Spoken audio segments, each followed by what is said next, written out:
So tell us a little bit about yourself. Well, my name is Ebony. I'm from the Bronx. I live in Harlem. I'm a single mom, living my day-to-day life, trying to, become this successful author that I'm reaching and aiming for. Okay. And that's pretty much it. I'm just the average working woman with a child, just trying to go through life struggles and win. So obviously you're a mother then. So Yes. Let us know how was your Mother's Day, and happy Mother's Day, by the way. You know what I'm saying? Thank you. And to all the mothers out there. Yes. Happy Happy always Mother's for Day. partner. You know what I'm saying? We Yes. appreciate y'all dearly. My Mother's Day was very funny. My daughter wrote me this funny card. My daughter wrote me a card. All right. My daughter card read. Are y'all ready? Mm-hmm. My daughter wrote me a Mother's Day card, and on her card she stated, "I love you, mommy. I know I could be a bitch sometimes." No, you can say the word. Wait, you how? can say Yeah, the you word. said How bitch. old is your daughter real quick? Yeah, how? My daughter's 11. Wow. So she said, "Happy Mother's Day, mommy. You know I love you. I know I could be a bitch sometimes, but you still love me, and I love you. Happy Mother's Day." Yeah, that and I'm sounds like, Wow, at least she that sounds beautiful. When I read the card, I was like, wait a minute. So your teacher allowed you to say Oh, this is a school. the B word? And she's like, well, she didn't actually see the card. I kind of wrote it, laughed, and put it in my bag. I was like, oh, okay, well, I like then. her. Can I ask you I'm something? like, okay. Are you the type of parent that just lets your daughter be herself and show her own personality? Yes, I am. I let my daughter express herself freely because I know what it's like to be locked in. Not saying that I was locked in as a child, but when you're not able to verbally express yourself, it takes a toll over you. So if she's able to express herself now and be articulate now, no one will ever be able to step. When I was doing my whole self-awareness, challenge in January, trying to find my inner peace and stuff like that, I was reading a blog and it was talked about that, like being able to verbally express yourself, we're not able to, and from that we're not able to accept ourselves because we really don't know ourselves, because we never were given a chance to explore who we are. And that's why people tend to act out, but it could be in different ways. Some people may act out by doing drugs, some people may act out by going in the streets and looking for love in the streets, and some people might create their own little circle or their own little home with friends, but they're not family, but extended family, So I find it important to be able to give my daughter the different opportunities that I didn't have.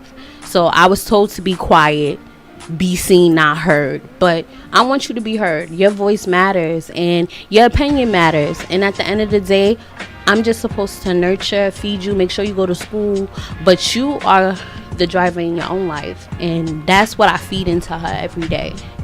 One thing I wanted to ask with that, where do you? All right, so as a mother, because I know that the things that you do is tailored towards your motherhood and your womanhood. Yes.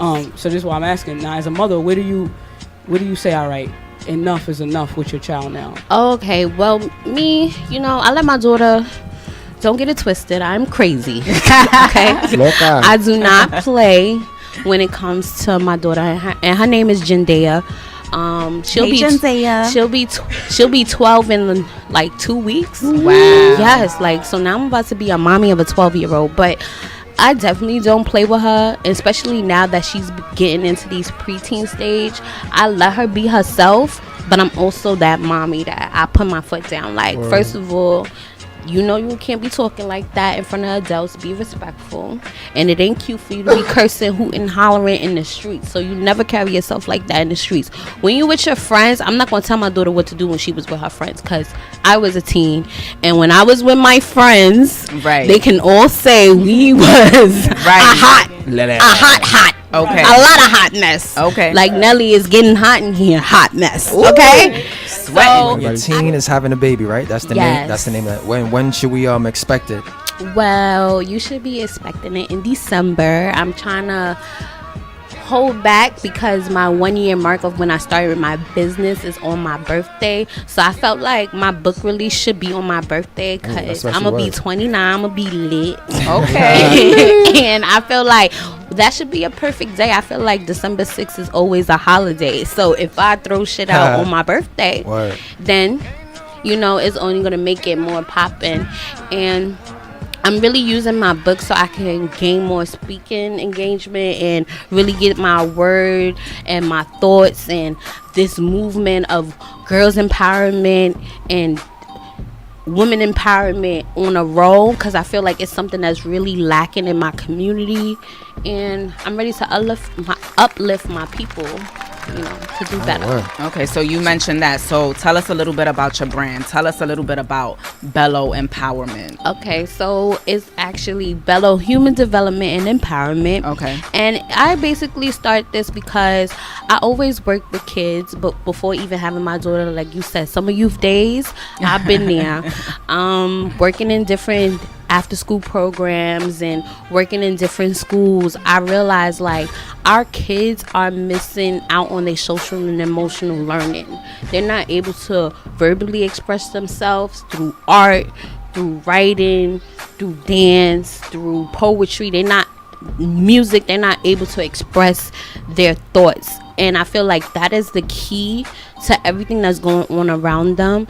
And I wanted to give educators and other professionals working with children a space to where they can learn different tricks and different ways of allowing kids to express their social and emotional, you know, aspects of their life. Because I remember being a teen and it wasn't easy for me. I had a lot going on.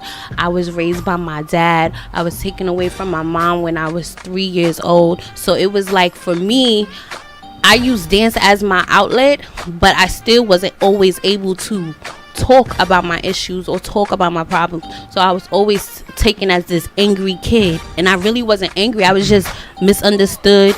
I was looking for that motherly figure that I really didn't have at that time, and it was a lot. And there's other kids like that today still, and I'm talking about in the 90s, and we're now in 2018 where there's kids facing way more. It sounds like, you know, you've recovered or are in recovery. So I wanted to know, what was your turning point? I mean, for me, my turning point was last year when I actually received my bachelor's degree, and I'm a alumni at John Jay College. So can we get congratulations? Some claps? Can we get some claps? Congratulations. Yeah.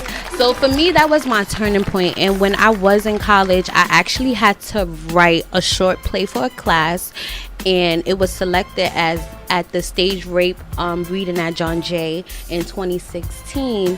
I wrote a play that was called Consensual, and it was basically about my situation with me and my child's father and how I had to overcome that, and the whole idea of me being statutory rape, and was I able to consent to having sex with him even though he was, you know, 5 years, 10 years, you know, at the time older than me. So it really wasn't a good look being this 15-year-old girl messing with this 20-year-old and he getting you pregnant. So he's a rapist. And me having to realize that, one, I was a rape victim, he did manipulate me, and how I had to overcome it. And what happened, I had a baby, I couldn't get an abortion, I had to deal with my life. And that to me felt like I had to share my story. I had to help I was in a group home with other young moms who we dealt with stuff like that, and we always used to talk about, you know, we need to start our own teen mom club like MTV. We need to talk about real stuff, the real teen mom, like the real teen mom. We need to come out with that because we really go through this day to day. Gotta drop our kids off at the daycare, then go to school. Like I used to have to drop my daughter off at Roosevelt High School, then drop her off, then walk to Grace Dodge High School just to get my education, and then go, when I get out, as soon as I get out, run to go pick her up. So I gotta say, did you laugh at our rock bottom? Yes, I did laugh at your bottom. No, seriously, because I asked that because, yo, you got a child. That's like commendable what you're saying. And we like rock bottom, right? We like, please, y'all ain't even see rock bottom. Everybody has different. I feel like everybody rock bottom is different. And trust me, have I been rock bottom? Yeah, I was rock bottom before we got into the new year. I hit rock bottom. I hit rock bottom before last year. I hit rock bottom 2 years back. I hit Girl, rock just bottom. Rocking it out. I just be rocking. It's all about the obstacles. I feel like life is a roller coaster, and we're always up, then we're down. We're up, then we're down. Right. And you know, it's to keep us humble. To keep yourself balanced, you have to have that mindset. Yeah. Right. And I think that's what my book is about. Is getting that mindset. Like, you know what? Girl, it's gonna be times when you're not gonna be able to pay the babysitter, or the daycare is closed and you have a finals, but you can't go do your presentation because you don't got no babysitter because the daycare is closed because it's a national holiday. But your school is open, so now you might get an F. You gonna flunk because you can't go to school, or you can't get that job because it don't fit with your babysitting schedule. You don't have nobody who can watch your kid overnight. You're not able to go to this party with your friends or go to the vacation here with your friends because you gotta be a mommy first. And some people go through depression because of that. And it's sad. Like, everybody think that, oh, this motherhood is such a wow. For some people, it's like, it's not, because you really have to sacrifice who you are so that you could be a mother or a father to another person. And some people don't have that mentality. So I feel like telling the story and helping people see, like, it's okay. You gonna mess up. You gonna go through some struggles. You're not gonna be able to get this job. You're not gonna be able to work this job as you plan because this is going to affect you other places, so you got to make that sacrifice. So hitting rock bottom is basically what the book is about. You hit rock bottom so that you could go up. Of course. And you going to hit rock bottom again, but guess what? Now you know how to do a game plan. Right. Exactly. You know what I'm talking about? You know, a game plan that, okay, I hit rock bottom, but I still got this connect and I still got that connect that can help put puzzles and pieces together. And not a lot of people can think like that. So that's why I'm talking about what I'm talking about, so I can help people who don't know and who are looking for a way to find their way out of a hole.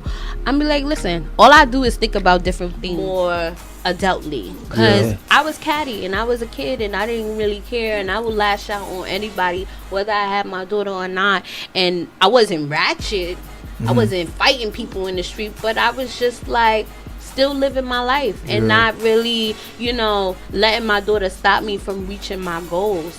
And not everybody can have that, right? Of course. And some people feel like, oh, I gotta get rid of this baby, or they want to hurt their baby, or they give away, they stop living, right? Quick to quit, and end up stuck. So it's really just to encourage people to know, like, listen, you gonna live your life, you gonna fall short, you're not gonna be able to do everything that you want to do, but guess what, it's gonna be a time and a place for everything, and all you have to do is have that faith, right? And when you step out into the world, you're gonna understand, like, oh, okay, I can't do everything, but I could do this.